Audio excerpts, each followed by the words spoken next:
Hi, I'm Rochelle Gentile, president of the Dubuque Symphony Orchestra League. I'm here at the Dubuque Golf and Country Club, kicking off our virtual Soundbites series. Under normal circumstances, you'd be right here with me, enjoying a great lunch and a preview of the DSO's upcoming concert, and I'm sure you will be again soon.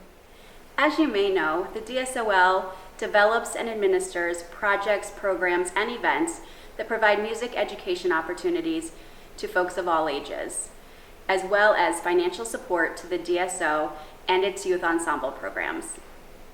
Each year, the League contributes support to youth education events and programs such as the 3rd and 5th grade Arts Trek concerts, the 4th grade Adopt a Musician program, the Youth Concerto Competition, the Dubuque Symphony Youth Ensembles, and the Summer String Camp. Along with our many other endeavors is our Senior Classics program, now in its 9th year, providing performances by DSO musicians to entertain residents and their families at local nursing homes and assisted living centers. While the past year has looked a little different, we continue to focus our efforts on fundraising.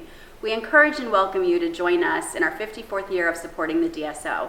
Please check out the DSO's website for more information about how you can get involved.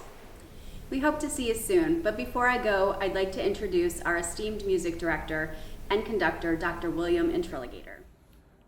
Thank you, Rochelle, and welcome everybody. I'm excited to tell you a little bit more about our upcoming Classics concert. You know, I designed this program with sort of two sets of pairs of pieces in mind. The Samuel Coleridge Taylor novelette, which opens the concert, I thought would make a really great opening. And then immediately following that, I was looking for something of a contrasting nature. And I found the perfect piece with William Grant Still's Serenade.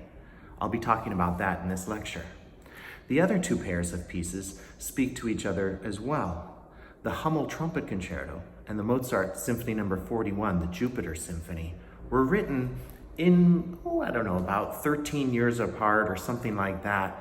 And there is something stylistically about them that kind of speak to each other, but yet you also kind of see the contrast between Mozart and Hummel. And perhaps the name Hummel is less familiar. And I was excited to sort of make his music more familiar, as I was with William Grant Still and Samuel Coleridge Taylor. So William Grant Still might be a name that's familiar to you. Many of you will remember that the Dubuque Symphony Orchestra performed his Symphony No. 1, the Afro-American Symphony, about 10 or 12 years ago. And it's an incredible and wonderful piece. It was written in 1931 and was the first symphony written by, African-American composer and the first to be performed by a major orchestra. Well, William Grant Still had a long and distinguished career in music.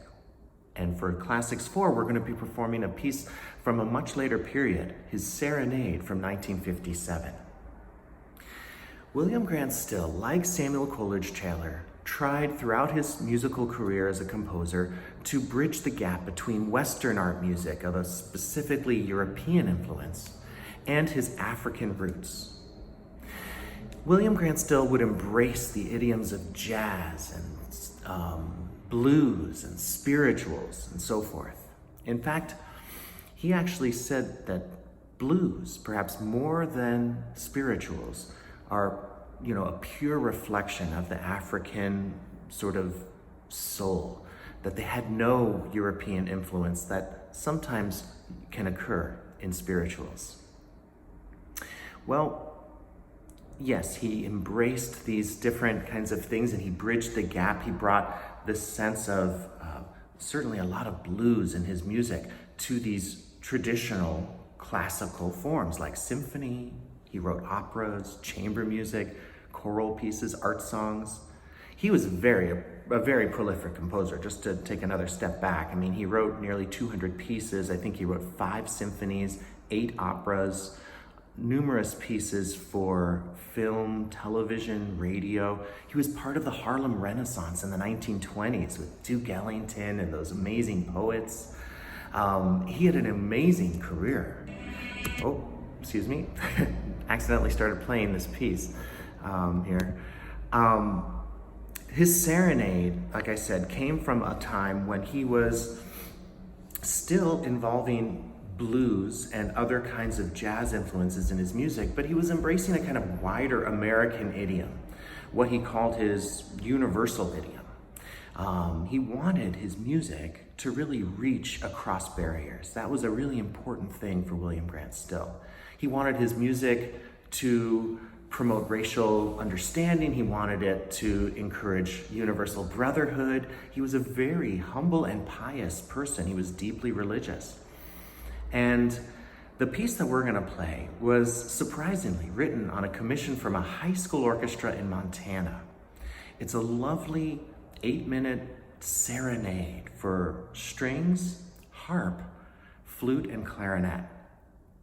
And this piece makes such a wonderful foil to the Coleridge Taylor, which opens the program with so much excitement and vigor. This one has a very kind of serene, calm, singing, lyrical quality.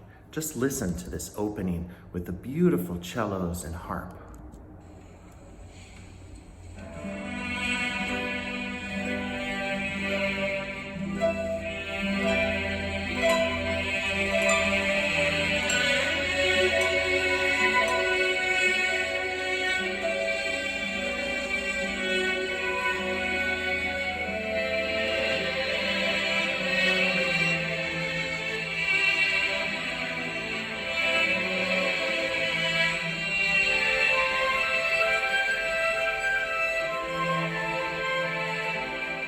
Back to the cellos.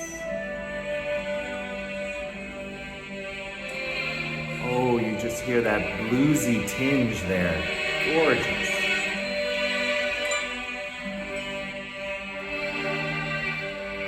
And the cellos take flight. The caged bird knows why she sings.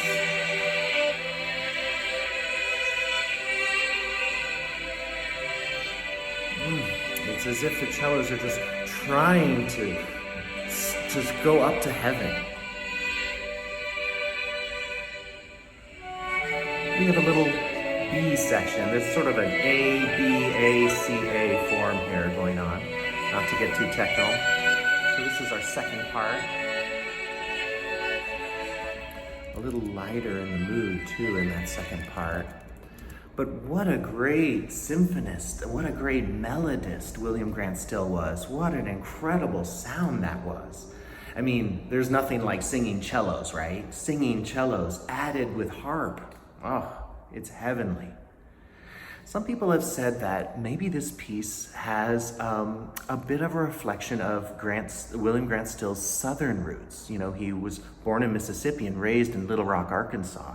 And there's something about that sort of calm, slow, melancholic, nostalgic sound that maybe evokes the South. You know, sitting on a porch and just the heat of it, you can kind of feel it.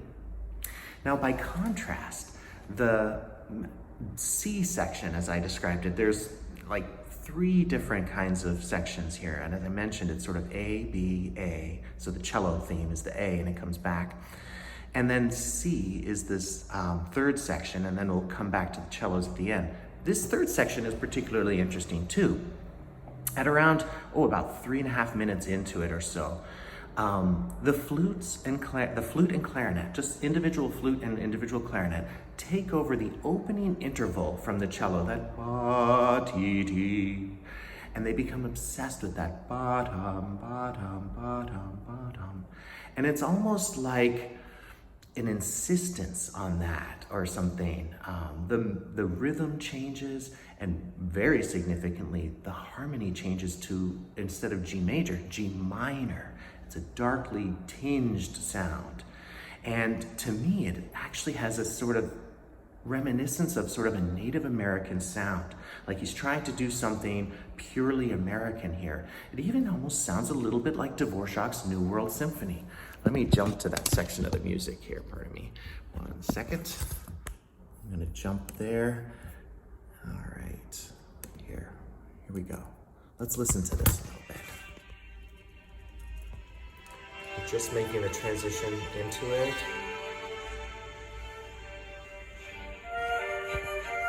This is the C section, the third section.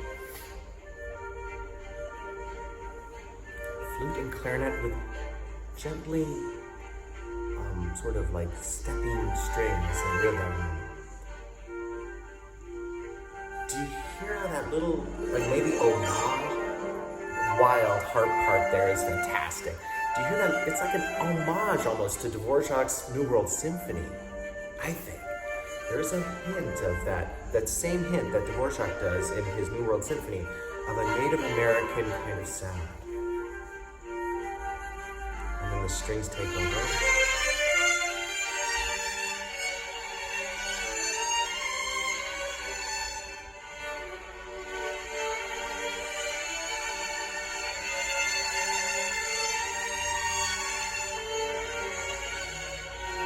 This is the sound of a masterful composer.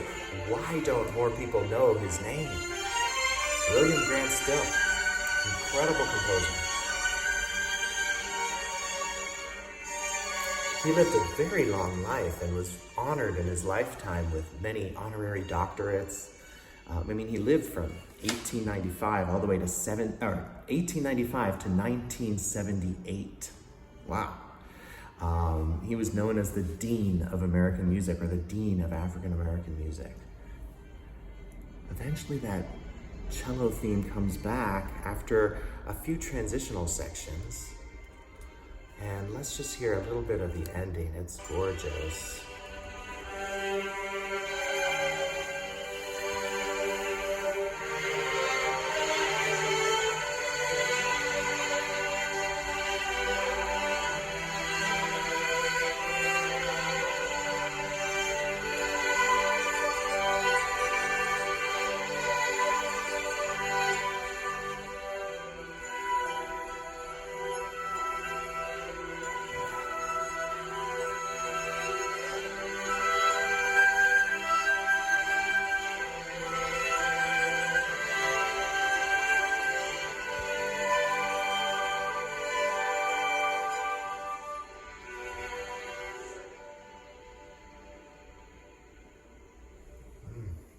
Amazing.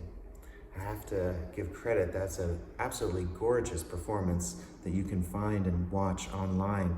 It's from the Detroit Symphony. You can look it up. It's gorgeous. So well done. This piece is beautiful and a wonderful way to encourage us to get to know William Grant Still's music even more. I look forward to discovering more of his music in the coming years with the Dubuque Symphony. And thank you so much for tuning in to this Soundbites episode. I'll be bringing you more when we talk about the Mozart Symphony, Symphony number 41, the Jupiter Symphony, next week. And after that, the week after, the week of our concert, I'll be talking with our guest artist, trumpeter Wes Skidgel, the Dubuque Symphony Orchestra's own principal trumpet for many years, and we'll be discussing his performance with the orchestra of the Hummel Trumpet Concerto. So thank you again to the Dubuque Symphony Orchestra League, and thank you for tuning in. Have a great day.